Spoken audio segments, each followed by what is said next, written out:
Oh my God. Oh my God. Somebody needs to call the elder abuse hotline right now. Put Jill, Kamala, and Jamie Harrison in jail. How could they do that to that man, that poor old man? What is that? Was that Weekend at Bernie's? Oh my God. I thought it was supposed to be Fight Night in America. I thought CNN was implementing the Marquis of Queensberry rules. It was worse than a junkyard brawl. And I feel so bad for Uncle Joe. Do you? No, I feel bad for America. America deserves better. And I don't care what he said or what he tried to say today, tomorrow, this afternoon. We're going to get to what his comments were. As all the pollsters go crazy trying to tell you what happened after, the impact to America, America's feelings and perceptions of what they heard, what they saw, and the pundits are pontificating. But we live in reality, people. We know one thing. Joe Biden needs to be put out to pasture, and Kamala and Jill and Jamie Harrison and anybody else who says this man should continue to be running for president of the United States, they are committing a crime. That is elder abuse. It's time to retire Joe. And we're going to talk more about that in a second, but you get ready because I got a lot to say today and I'm going to do it quickly. So get a gulp of whatever you've got, make sure it's caffeinated, and we're going to go. This is a battle cry for the American way of life and a relentless pursuit of truth and justice. It comes from a voice with unmatched experience and unyielding resolve. Join us as we dissect current events and tip the scales in your favor. This is Rally for the Republic with your host, Bryan Rudnick. Bryan Rudnick, Rally for the Republic, Act 2, here we go. Yes, we're going to talk about the debate. I want to give you some insights. What I try to do here at Rally for the Republic is not only inspire you to take back the country, inspire you to be one of those great patriotic Americans who turns to the left and says no more, inspires you and motivates you to talk with your family, to encourage them to come see the light, to help them have common sense, to understand the dynamics of what's going on, to deep dive into my nearly 30 years of knowledge and how I apply it. Because last night is one example. I was at a debate for a congressional campaign, and the local Republican Party decided to hold it about 2 hours. It started almost 2 hours before the presidential debate. And I can assure you, as we talked a few days ago, debate training happens. Now, when you're Joe Biden, you take 16 people, you hop on a plane, you go somewhere, and they go in a room, and they were supposed to pump you full of something. Cocaine, ketamine, you name it. I mean, I had woke up to friends who were sending me links to Eric Clapton's song Cocaine.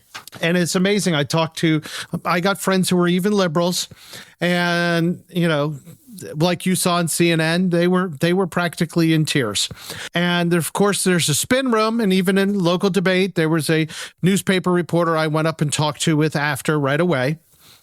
And you see, I'm sure if you've stayed on CNN and any of the other channels that were simulcasting, you saw the surrogates for both candidates there. Some kid get the internship of a lifetime to hold up a sign, and it's got the name of Vivek or Tim Scott or one of those other people that potentially is going to be a Trump running mate like we've been promised. Apparently, Laura Trump's already leaked it out, they're claiming, but she may not. But the liberal media feels the need to, of course, attack her because she is never going to be liked by them.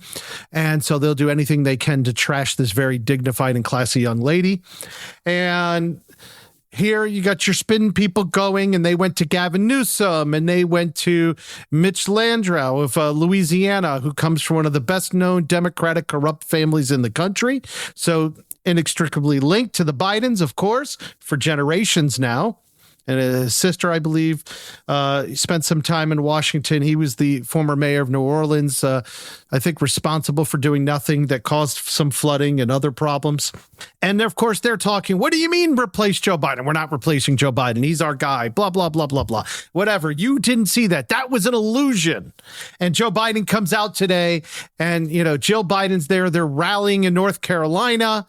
Remember, I talked yesterday that the debate is all about creating momentum to tip the scales, to push these supposed persuadable voters in various states. I mentioned some of those states, and you see both campaigns today. The Bidens went to North Carolina. Trump went to Virginia Beach in the Hamptons area, very close to my pink ladies that I know are listening with their husbands as they cook dinner, and I appreciate them.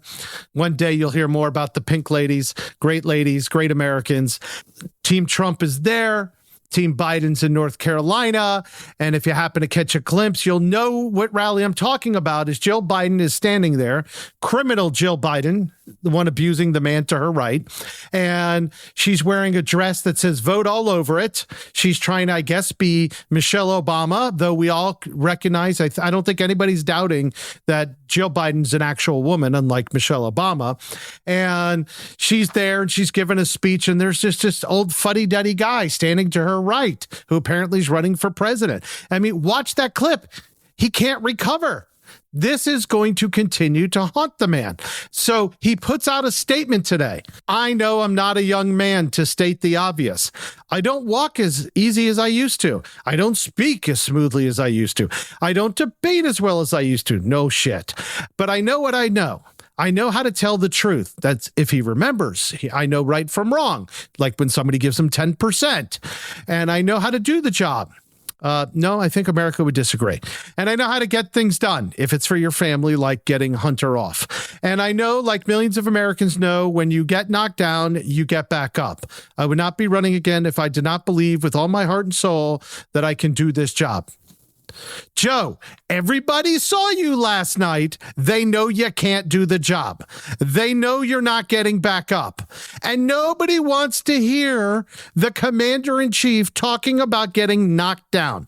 This is how a loser speaks. I said it days ago. The debate between the presidential candidates is got to be a bare-knuckle brawl. You've got everybody overseas, from dictators to despots and our allies, looking to make sure that whoever's up there has got a big set of balls. And that person has to either earn the respect of everybody in this world or get them to fear him. Yes, a little Machiavelli to that. Hashtag Trump is right here, people. Trump hit him and hit him and hit him last night. You saw it. Trump was on message. Now, that doesn't mean Trump was right in everything he said. I'm not here to be the fact checker. Plenty of people doing that in other parts of the media and on the Twitter sphere. The reality is, and we'll talk about some of this fact-checking, supposed fact-checking, and pollsters are out there trying to get your quick reaction to things, which, you know what? The quick reaction is a bunch of BS, because, again, as we've talked about with polling, you've got to deep dive into things. What does it really mean? So forth and so on. But let's talk about why last night was so bad, why Trump is the victor. As I predicted, one thing Trump could have done is just shut his mouth and let Joe be Joe, and we saw Joe being Joe, and it's scary. But Trump did a couple things when I talked to candidates, and we worked through media training, debate training. There's an old phrase called stay on message. And Trump, it didn't matter, except for when they stupidly talk about their handicaps, and I'm going to address that. You get back on message to every question lobbed at Donald Trump came with an answer. It's Joe Biden's fault. He made the mess. He made it worse. Your border is being overrun. He's destroying the country. He's bringing criminals. He's allowing black jobs and brown jobs to be taken. And while the left wants to say that's a racist remark, what he was trying to say is not everybody went to some East Coast Ivy League institution, and they're not lawyers and doctors, and they got to work in the service industry and other jobs that most average Americans take because Joe Biden didn't give them loan forgiveness. So they've got to just be average Americans like Scranton Joe pretends. And there are jobs. There are service industry jobs like the ones that he wants to make sure don't get taxed on gratuities. So Donald Trump was talking to that. And because CNN, of course, was cutting off his mic, he had to be quick. This was not Lincoln Douglas. Perception is reality. America knows that Donald Trump, as mean, as nasty, as gruff as you might not like him to be, gets the right message across. Jab, jab, jab. It's his fault. Uppercut, uppercut, uppercut. He's let the border be overrun. He hasn't fired any of the military personnel that screwed up the Afghan withdrawal. He hasn't fired anybody who screwed up at our border.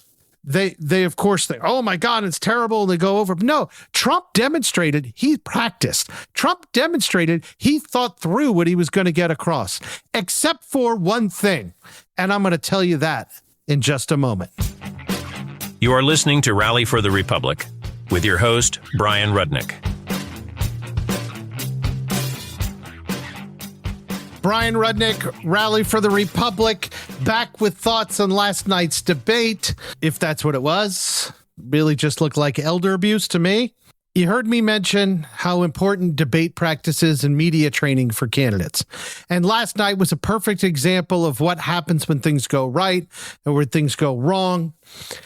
And there was one moment as I was driving home from a congressional debate last night, and I was sitting here thinking, boy, we turned on the radio, we heard Joe Biden's voice, my wife and I, my amazing wife. That's just insinuating the fact that she's my wife, by the way. And we're driving and we hear Joe Biden's voice, and we both looked at each other and said, get the man an oxygen tank. And he sounded like a grandfather on his deathbed. And they're going, and the debate gets, a little more heated and exciting. And they eventually talk about golf. Because clearly every American Joe Sixpack in this inflationary economy is wondering which candidate has the better handicap in golf swing. Are you kidding me? Really? Two old white guys are going to stand here to compete and discuss handicaps and how far you can drive? Do you really think that's impressive? Putin kills lions, tigers, and bears with his bare hands. And you're going to talk to me about driving with a golf club? You're not even talking to me about clay shooting, long distance precision shooting, being on a football team. No, you're talking about golf. That is disgusting. That is ridiculous. It is exact opposite of the strength and power that the president of the United States needs to embody. So anybody on that stage should have known when the discussion of golf and handicaps, and if you were Joe Biden, the answer was so simple. He took Trump's bait and fell for it. God bless Trump. It's one of the things he is so masterful about. Because I would have taught a candidate, very simple. You get attacked on having a shitty handicap. You know what the answer is? You're right, because I'm too busy fighting for the American people. I don't have the luxury of retirement like you. I'm fighting for the American people. In 5 years, let's discuss whether or not I'm going to take you up on that golf match in the pansy plaid pants or whatever they're going to wear. Give me a break. You really want to talk about being able to afford to play luxury golf when most Americans can't afford milk? You're out of touch. That's ridiculous. It's exactly the opposite of what consultants would want their candidates to do. Like the time the guy's running for, I don't remember if it was Congress or Senate in West Virginia, came to me and they told me, his key staffer said, I have to be the one to tell him he can't wear his gold Rolex watch out while he's campaigning. The man didn't want to take it off. When the average person in that state is just Poe. Okay? So, if you're not up to speed on your news of the day, in addition to the debate, unfortunately, Steve Bannon will be reporting to prison next month in a matter of days. He learned a hard lesson about with Congress. Excuse my French. And the Supreme Court just put out a decision 6-3 telling liberal Department of Justice prosecutors that they need to revise some of the charges against hundreds of people charged with obstructing Congress during the riot at the Capitol on January 6, 2021, which creates major problems for the leftist deep state. Major. Why? Because let's think through this. United States Capitol building, otherwise known as the People's House. That belongs to you and me and every tax-paying American in this country. And they told people on that day they can't enter the building. I've seen the video footage. I've told you before. Get on the congressional website with all the video footage, and you will see that the majority of the people were welcomed in with open arms by the Capitol Hill police. And yes, there were idiots that acted inappropriately, beyond the word inappropriately.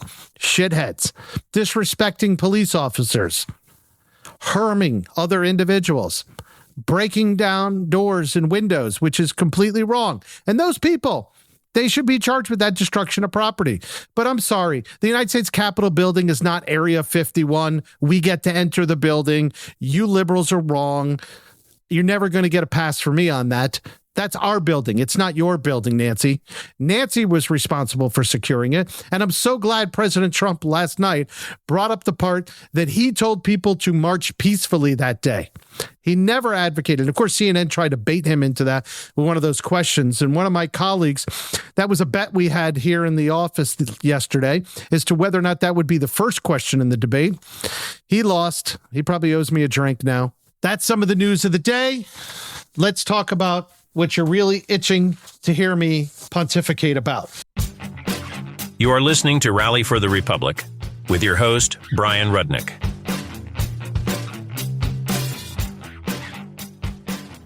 What are they going to do about Joe? What do you want to do about Joe? Let's face it. We're all Americans. We love this country. You're probably not listening to me if you hate this country. I don't think I've got the Howard Stern effect going. There's no Snapple here. There's no porn stars that anybody's pouring Snapple on. So I'm just talking facts, as we Jewish people like to say, tachlis. So David Axelrod told a bunch of supposed GOP strategists, I'm going to read you the quote he said on CNN last night. If, for whatever reason, there's a change at the top of the ticket, you guys are in trouble with Donald Trump because the guy who was up there tonight is not a guy who's going to inspire people. He did not show in any way that he has changed for the guy who people have a very positive opinion of for a lot of good reason. Okay. So, of course, the media going crazy today, and they're, a lot of talk. They're confronting lots of congressmen, Jim Clyburn, you name it. I mean, I saw Speaker of the House, Mike Johnson, great patriot, on TV this morning. Everybody's up in arms. Everybody's speculating. Gavin Newsom has shot down rumors that he'll be at the top of the ticket. I agree. Gavin Newsom will not be at the top of the ticket. And if I'm a strategist for the Democrat Party, the way I'd be thinking about things is how to give Trump the fight of his life. Because after last night, let's talk, okay? We've got 16 claims in the first Biden-Trump debate fact-checking, okay? This is what these morons in the media, supposed mainstream media, want to talk about. We had the safest border in history. Now we have the worst from Trump. Biden accuses Trump of recommending drinking bleach. Everybody supported overturning Roe v. Wade. Biden constitutional scholars support Roe. Okay, that one to me fun. Every time Biden talked about constitutional scholars last night, I said, dude, you're talking about liberal college professors. Like, who's thinking they're going to like Donald Trump? Okay, I remember meeting my college professors. I remember most of them being ridiculous people, nice people, so glad they think they're dedicated to educating the next generation, but they're in a college environment because they can't get another job. Let's be real. So these people, they just sit, they pick each other's noses, and they write books, and then they do what's called peer review, and they tell each other how great and wonderful they are, pat each other in the back. They get tenure, they get dumb donors to keep paying them, and they turn out kids that look like the ones you saw on TV last month protesting on college campuses. That's a result of those people. But those people are the ones Biden wants to cite. And let's not forget the economists he's citing, but he forgets to tell you they're connected to the spouses of people who work for him. And now we get into the Charlottesville very fine people, and the unfit and corporate greed is the reason. And these people go on and on and on. Who cares? I'm throwing that in the circular file. You know why? Their opinions are meaningless. Who cares about the facts last night? I said it. Who cares? Perception is reality. If you watch the speech, if you listen to it on the radio, as I had to start doing initially, you know that Joe Biden sucked wind. You know that Joe Biden didn't belong up there. As I said at the beginning of this episode, it was elder abuse. So the only thing that matters is who comes across to the American people as a leader, who comes across as American people as a man with gravitas, who's going to put the fear of God in dictators and despots, because that's what matters. Now, Republican Party, hear me clearly. I know how much we despise Joe Biden and his crime family. I got it. I'm with you 200%. Guy is as big a crook as they could be. Okay. Biggest crook as there could be. But David Axelrod really explained something. And there's a flip side to it all. We know we're not getting Kamala Harris, okay? She ain't no Mamala. Nobody likes that lady. Nobody except Willie Brown when she was performing services on her knees for him. Okay? And her husband, I mean, I never saw such a dumb Jewish guy in my life. But, okay, I digress. And the fact that he raised daughters who support supposed Palestinians got other problems there. But Kamala ain't going to be the pick. The Democratic Party is ready to be done with her. And, of course, everybody keeps gravitating to Gavin. Gavin, Governor Newsom of California, for those who don't know. Gavin Newsom would be a wet dream for Donald Trump. Let's face it. You don't have to be a first-year political science major at Berkeley to even understand this. Okay? The man comes with so much baggage. What's his motto?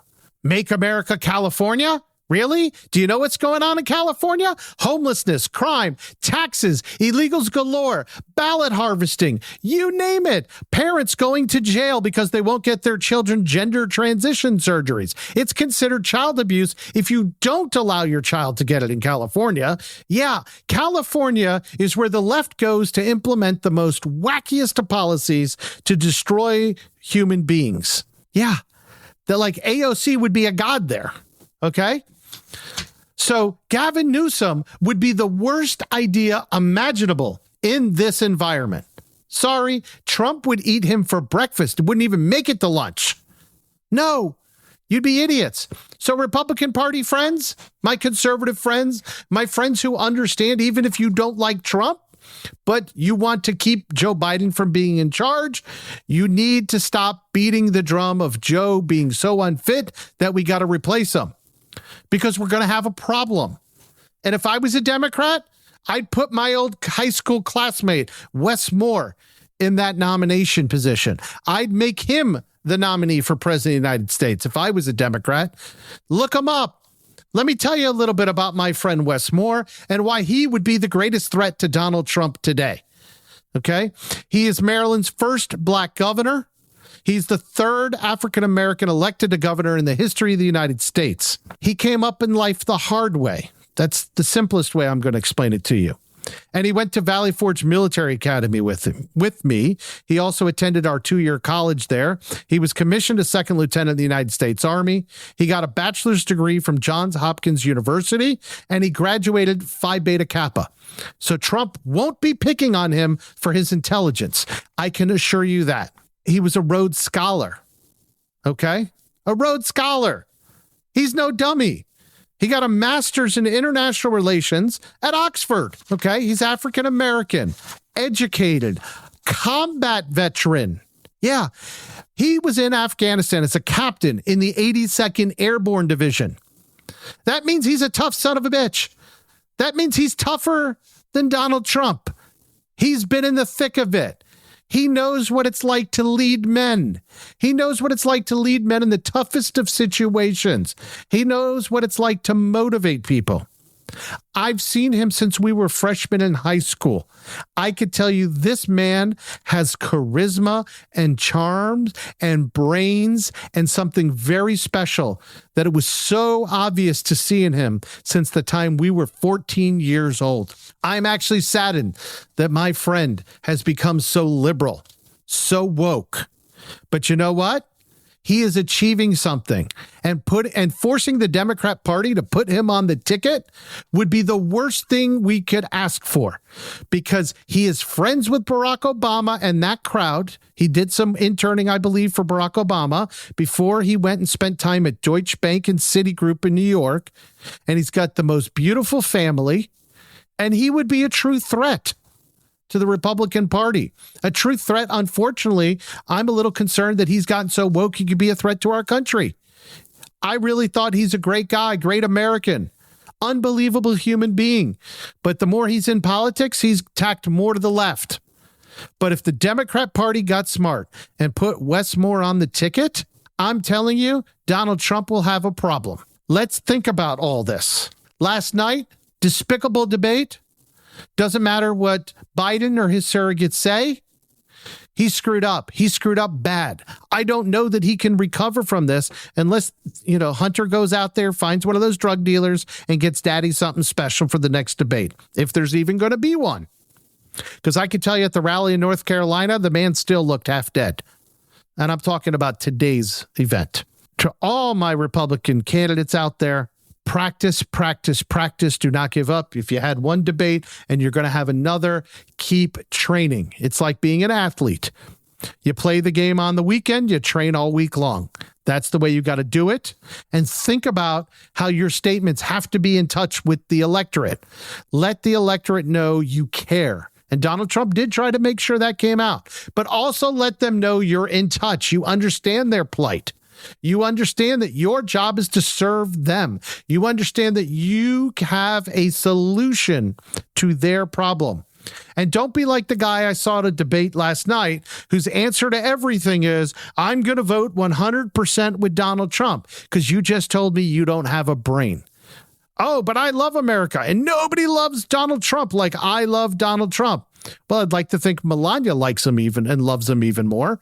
So dumb answers. Don't give dumb answers. Stop the talking points. Don't just give sound bites as your answer. It's ridiculous. The American people want authenticity. They want to know you're capable. You're pensive. You've got solutions. You're dedicated to selfless service. That's what's important here. Okay? Pomp and circumstance ain't going to seal the deal in this election. It's not. America is hurting. We need solutions. We need leaders who know how to get things done. So you can take them fact checkers and their posters and tell them where to go. Because America understands the perception. We've got a dead guy on the left and a guy who is a bit boisterous on the right, but at least he's going to get things done. He's confident and he exudes power and he embodies power. And that's what we need to make sure is there. Because yes, we need a bastard in the Oval Office to take on Putin and Kim Jong-un and anybody else that seeks to do us harm. We don't want somebody who continues to adhere to the Marquis of Queensberry rules, whether it's for dog catchers, city council, Congress, or President of the United States. And you got 39 days to get rid of Cori Bush. You want to boot Bush? Let's get it done. 39 days. 2 more days to get your donation into my favorite congressional candidates or your favorite congressional candidates, whatever motivates you to help save this country and rally for the Republic. And engage with me at feedback at rallyfortherepublic.com. I want to hear from you. I want you to tell me what I'm doing right, what I'm doing wrong. And let me know if you call the Elder Abuse Hotline on Jill, Kamala, and Jamie Harrison. Jamie Harrison's the Democratic Party chair, in case you didn't know. Please, somebody, do that man a service and help him before they harm him even further. I appreciate you listening to me. This is a lot of work, and I hope I've made it productive for you. Thank you. God bless. Enjoy your weekend. Thank you for joining us on Rally for the Republic, where we are fighting for America's future. Visit 1776coalition.com. Rally for the Republic podcast is available on Spotify, Amazon, Apple, and Google Podcasts. Don't forget to like, subscribe, and download. Join Bryan Rudnick next time as we continue to fight for the American way of life and challenge the hypocrisy. This is Rally for the Republic.